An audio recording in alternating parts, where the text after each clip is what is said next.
So as promised from the last video, this is going to be the second video on cross-examination.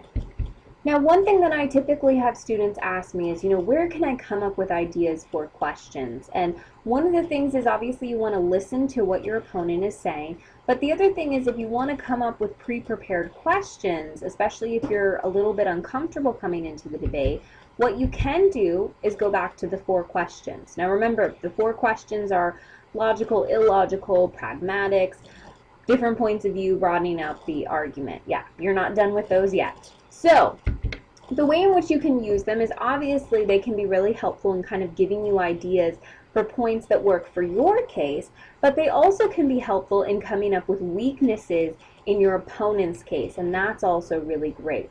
So what you would want to do is basically use them in the opposite way that you did before. Instead of looking for what's good about your case, you look at what's wrong with their case and then use that as a question, because the goal of cross-examination, at least when you're questioning your partner, is to really attack particular weaknesses in the case or flaws or issues that you want them to address. So let me give you an example of how this would work. If I am arguing for the topic, all students should be required to have laptops in the classroom. Let's pretend you guys are all my opponents right now. You're arguing against this, so you do not want to have laptops in the classroom. So how would we use the 4 questions? What we're going to do is look at the opposite. So what would be wrong with having laptops? First, we'll start with illogical. So not everyone can afford this, right? Laptops are extremely expensive, and obviously money is tight. What about pragmatics? Well, you have to charge these, so we wouldn't have enough outlets, right? There's maybe 5 outlets in the classroom, and if everyone has to charge, that's going to be a huge problem. The next one, different points of view. So there's a large variety of points of views. I'm going to focus on the instructor. I'm just coming up with 1 point for each of these just to kind of quickly overview it. So instructors, we obviously have a wide variety of classes, right? From speech, obviously, for my class, or English, or art appreciation, or mathematics, science. So it really wouldn't be beneficial for all classes. It might be something that you could use in a speech class every now and then, but maybe a math class that wouldn't work, art appreciation that might not work. So you have to think that some instructors might be angry at this requirement. And then broadening out the arguments. Remember, we're looking at moral issues, ethical issues, constitutional issues, legality. So probably fairness. Is this really fair to force students to do this? Now that we have these actual arguments, we're going to change them into questions. And it's pretty easy. You're just basically taking the flaw and asking the opponent to address it. So for issues of affordability, how do you address the issue of affordability? It's pretty simple. Pragmatic. So here we have outlets. Well, if there are not enough outlets to charge the laptops, won't this cause problems with using them in class? Points of view. So here I'm just focusing on the instructor again. Would this be necessary in classes like math or art, right? Would this be necessary at all, basically? And then broadening out the argument. This is already kind of in the form of a question, but basically, is it fair to require something of students that is a financial burden and not always needed? So I'm actually kind of taking from the 2 other questions to further reiterate those arguments as well, which can be effective to do. So that's what you would want to do to try and come up with ideas for questions. Now, as far as things that you want to do in cross-examination, because as of now you've really heard you've seen some examples and kind of gotten a few tips, I want to go back through some of the rules and things you want to keep in mind. So, 1, and I talked about this on the last video, be polite but firm. I've had a lot of students that have expressed surprise and shock at the way the 2 individuals in the debate talk to each other, right? They were not very nice to each other. So remember, you don't want to do that. It doesn't actually look good, and we're going to be watching some examples in class where you see people doing this and not doing this. And it always just comes up as kind of desperate. If you're rude, there's no necessity for it. So of course, don't give your opponent the hand, and don't cut them off. Don't insult them, right? Don't have ad hominem attacks, which is basically attacking your opponent as opposed to actually attacking the issue itself. Next thing, have a plan in mind. Now, I know for some students it can be really nerve-wracking to go up there and have to ask questions. So what you want to do, and this kind of goes back to using the 4 questions, is really pinpoint what are the 2 major weaknesses, or maybe the 3 major weaknesses of the opponent's case. And then know that coming into cross-examination. So if you forget a question, you'll know, okay, well, I can't think of one, but I can move on and focus on this one. Or let's say you start cross-examining them and you run out of questions, you can move on to another weakness. So that's a really good thing to have. Not just to have pre-prepared questions, but going in to really have this sort of broad, overarching focus on what is it that I can really pick on in my opponent's case. And then, of course, and this is important, relax. So for those who are really nervous about the cross-examination aspect of the debate, keep in mind a couple of things. One is I'm grading you on your speech, how you ask questions, and how you respond to questions. So if you do poorly on either of the question aspects, it's only a small portion of your grade. People typically aren't rude to each other. I don't find that. I find professionals sometimes are very rude to each other, but my students aren't. Sometimes I even have students who will giggle while doing it, which is fine. I'd rather you not, though. But yeah, it's not that big of a deal, and I actually find students sometimes like having someone up there with them. So don't worry. As long as you can get to 1 to 2 points, really strong points, that's great. And remember, I understand that I am not teaching a lot on cross-examination, so I'm not expecting you guys to be professional debaters in a couple of weeks. That's just not possible. So just have fun with it. Do the best that you can. Some other tips.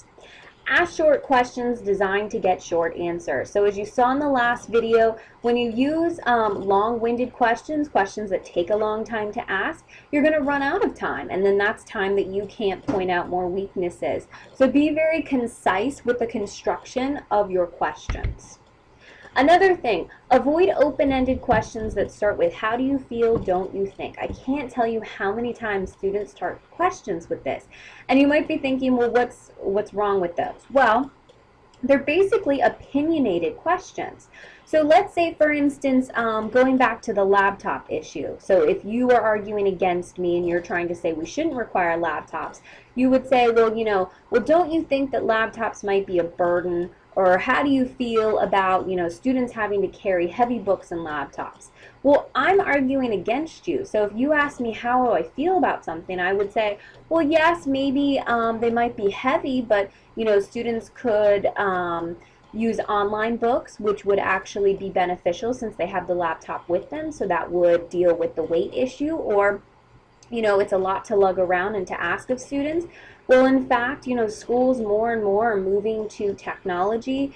Jobs are requiring that students have a good understanding of technology and the ability to use it, so the school is just benefiting them by requiring this. Right, so when you ask an open-ended question, particularly one that starts with those 2 phrases, you're really asking for the opponent's opinion, and the question is not going to be answered in the way that you want it to be. So be very careful with that. Okay, if you have an opponent who tries to waste your time, right, they keep talking and talking and talking, like I said, as long as you're polite about it, you can move on to another question. So if they start just talking and talking, like I mentioned in the last video, use something they just said, or, just say thank you and my next question is, and move on to it. As far as cross-examination, you have 2 different options. You can do close-ended questions, aka yes or no questions, or open-ended questions. I'm not going to focus specifically on that in this one. In class, we are actually going to be watching some examples, and I'll be talking about the advantages and disadvantages of each technique and what's best in the debate. So just know you will be seeing some more video examples. I'm just not going to have the time to fit them into this particular lecture video right now. You'll see them in class. Alright, so what should the questioner do? So if you are cross-examining your opponent, some other things you want to keep in mind. One easy thing to do is you can always clarify your opponent's argument, right? So go back to what was their second point, and once they answer, use a follow-up question, right? Are you for or against reforming welfare? What program are you supporting? Now, This is not always the strongest question to start with. I typically recommend this as kind of an easy question if you find yourself fumbling or you don't have a question to ask. This is just an easy kind of point to start with. You can say, well, what was that one point that you said? And then they can reiterate it, and then you can sort of attack on that particular point. Another kind of easy place to start is evidence, right? So the quality of their evidence, how recent it is, if it's a biased source, so keep that in mind, because I've seen a lot of students when they submitted their sources, they're using particular websites that already have an agenda, so keep in mind you can't have a biased source. So that's an easy place to attack. If I were your opponent, automatically I would say, well, that's a biased source, right? They have a particular agenda. Another thing the questioner can do, ask questions to get your opponents to admit the weaknesses of the case, which is essentially everything that you're doing. But to kind of show you how to do that, once again, this goes back to some earlier advice. You have to have a plan in mind. Sometimes one question is not enough to do that. So let me demonstrate. So let's say you ask the question, your case supports nationwide sex education, right? So this is kind of the first thing I recommended, just basically get them to reiterate. And of course they would say yes. Now you can attack that, right? And your study that shows sex education work comes from one city. So now you're doing the second thing I told you to do. You're attacking their research. Now, they'll respond, yes, and the experts say it will work well in other areas too. So obviously they're kind of qualifying their answers here, which is a great thing to do if you are. You'll notice it says are. That means you're the respondent, aka the person answering the questions. Now, you can come back. Do you think it will work even in areas where there are serious community objections to sex education, right? So you can continue to attack. So sometimes, and this is one thing that I notice students do all the time, is they don't continue to ask questions, right? They leave things hanging when there's still room to attack. So keep that in mind. It's really important that you keep going. If there is a weakness in what your opponent said, ask them another question, right? Follow up on that. So that's especially important in cross-examination. I will be looking for that. And then, of course, the respondent could actually respond, yes, I would probably attack that too, but just keep in mind follow-up is a very, very important aspect of when you're the questioner. So any proof of this, and then our study concluded it would work elsewhere. All right, some other general rules. So first, don't make statements, and I've seen students do this. So keep in mind, right, you're not supposed to say, well, there aren't many accidents, or like we saw in the video, aren't you, your statement was a logical fallacy. And then, of course, the opponent said that's not a question, because it's not. So if you ever run into that, then like I said, you can tag on something by saying, well, how do you respond to that, or what's your reaction to that? But do make sure you are actually asking questions. So instead of saying there aren't many, how many accidents are there? Or, and this is a really good question, given that pit bulls have killed people, so use your research, then ask them to respond to that, right? How can you agree that pit bulls are good? That's a really, really good technique in cross-examination. Some other things. Don't basically focus your issue on yourself. A lot of times students will say, well, didn't I prove this, or didn't we show this? Never, ever, ever, ever focus your questions on yourself. The focus should be on the opponent. So did you show there are only a few homeless people? How many deaths each year do you claim occur? So always focus on the opponent, never on yourself. Some other things.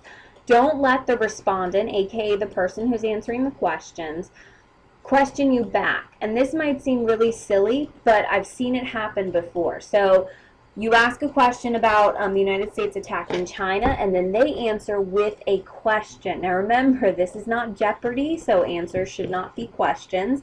And here's the problem with that. Notice, here's what the questioner's saying. Well, I don't know whom. I have to think about that. Do you have another question for me? And they switch roles. Now, they're obviously probably not going to ask, do you have another question for me? But I've seen it time and time again. The respondent will answer with a question, and then the questioner answers it, and then the respondent asks a question, and bam, you've switched roles. So keep that in mind. If a respondent asks you a question, you don't have to answer it, because it is your time to ask questions. All right, answering questions. So now the opposite role. what do you do when you have to be cross-examined by your opponent? There's a couple of tips I have for you. One, and this is probably the big thing that students will always ask me, what if I get asked a question and I have no idea what the answer is? Well, first off, never, ever, ever say you don't know what the answer is, right? That is the worst thing you can say. Here's what you need to do. Come up with some sort of answer or make an intelligent assumption. Now, the first thing you can do, and this will give you a little time, is ask them to restate the question. So they'll restate it, and then that'll hopefully give you some time to think. And then at that point, there's two kind of answers I recommend. I cannot say for certain, but based on my research, I would assume ... right? Or I did not come across that in my research, but based on what I have found ... So essentially, what both of these answers is doing is kind of saying, you don't know for sure, but you are trying to make an intelligent assumption based on the research that you do have. So keep that in mind. Never ever say, I don't know. All right, the respondent. So one thing that you can do that's within your right is you can clarify questions. So I said earlier, respondents shouldn't ask questions. They shouldn't. The only time they can is if they want to clarify something. So if you're asked a question and you have no idea what they mean, don't be like, what? Huh? What? I don't get that. No. You can say, would you please repeat the question? I don't understand the question. Would you reword the question? Something like that. Any variation on that would be fine. The other thing, qualify your answers, and we talked about this in Tolman's model of argument. Qualify. Never say something in totality because it may not exist that way, and then of course your opponent can attack you on that. So, well, yes, but only if the road is built using the south route, or some variation depending on what your topic is.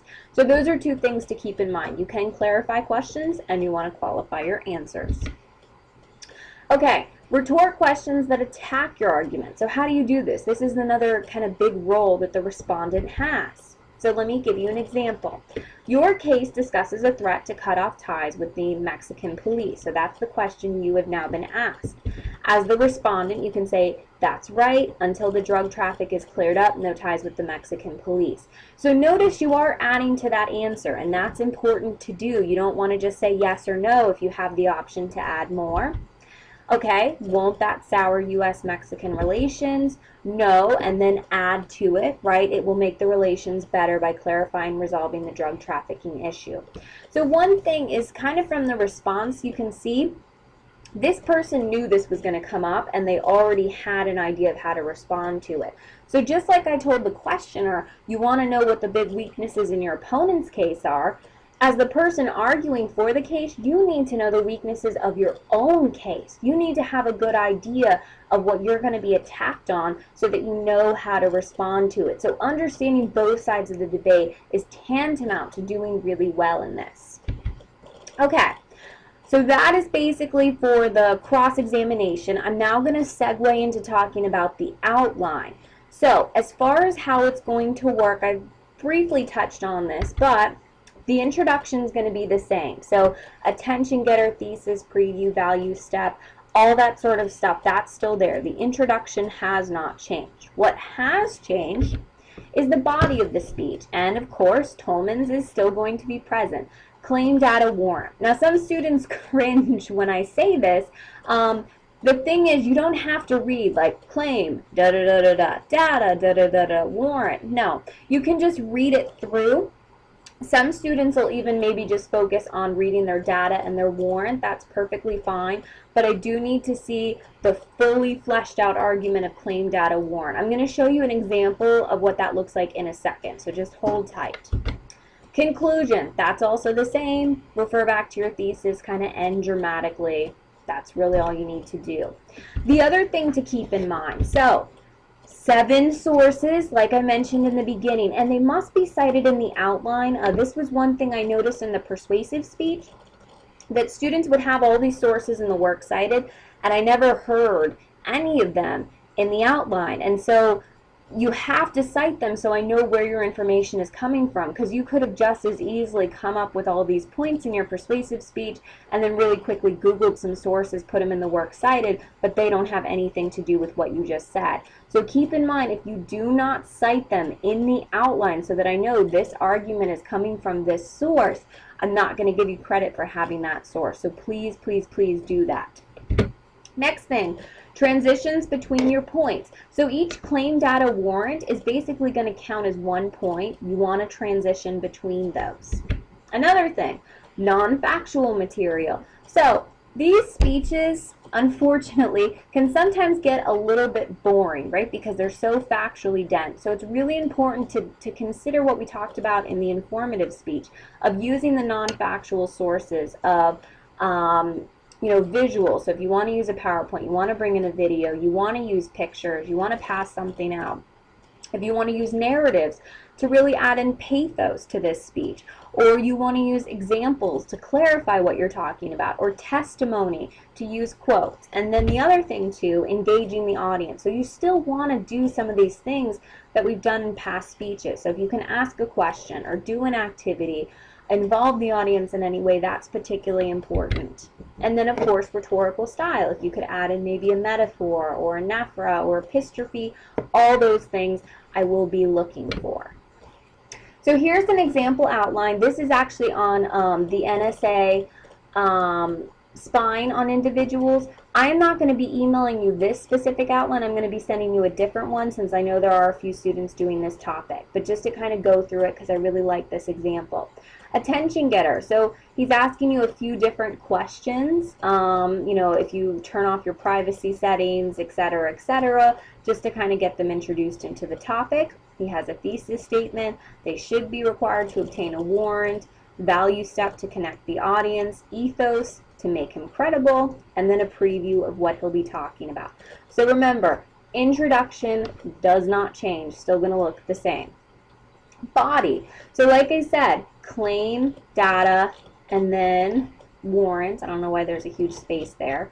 So remember, your claim is going to be the argument you're making. Data, and notice this person is quoting their sources, and then warrant is basically rounding it out, and they engage the audience. They asked a specific question. And then move on to a transition, then same thing, claim, data, they're using testimony here, so a non-factual source, warrant. Moving on, they actually have backing in here. So remember, backing is just additional data if you want to add that in. Not required, but you can. Here's another claim, data. They're referring to the 4th Amendment here. And then warrants, they actually have 2 data in here. And then the conclusion. So I know I kind of breezed through that. I don't want a lot of people seeing the arguments in case they are doing this. Now, 1 point on the conclusion, this person actually made their conclusion their rebuttal. Remember, the rebuttal is kind of attacking what the opponent's going to say. So while my opponent may argue, you can put that in the conclusion. You can put the rebuttal actually wherever you want. If you want to start with a rebuttal, if you want to end with a rebuttal, if you want to put it somewhere in the middle, that's perfectly fine. It doesn't have to be in the conclusion. The conclusion really is just restating your points. And then, of course, your bibliography is here. So that's what the outline is going to look like. Like I said, I'll be emailing you a different copy, but it will be the same format of claim, data, warrant. The introduction's the same. The conclusion is the same. All right, so that is it. There's a couple of questions I need you to answer. 1, list 2 tips for the questioner, so the person asking the question.